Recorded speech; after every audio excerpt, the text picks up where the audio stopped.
In this video, I'm going to show you how you can easily tag someone on a Facebook Reel after you have posted it.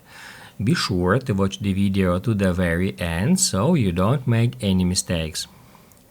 Let's get started, guys, and first off we need to open up Facebook app, and then to make it easier to find our Reels, first off we need to head over to our Facebook profile.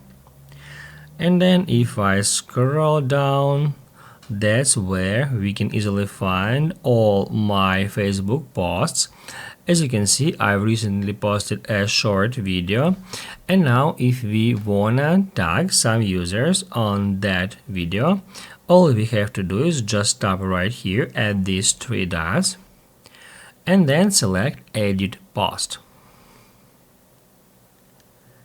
Once the post editor is open, all we have to do is just tap right here at that button, and that allows us to tag some users.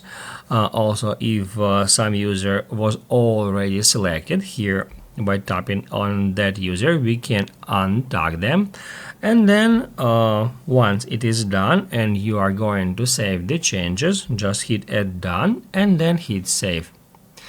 That's how you can easily tag someone on a Facebook Reel after you have posted it. And if this video was helpful for you, don't forget to hit the like button.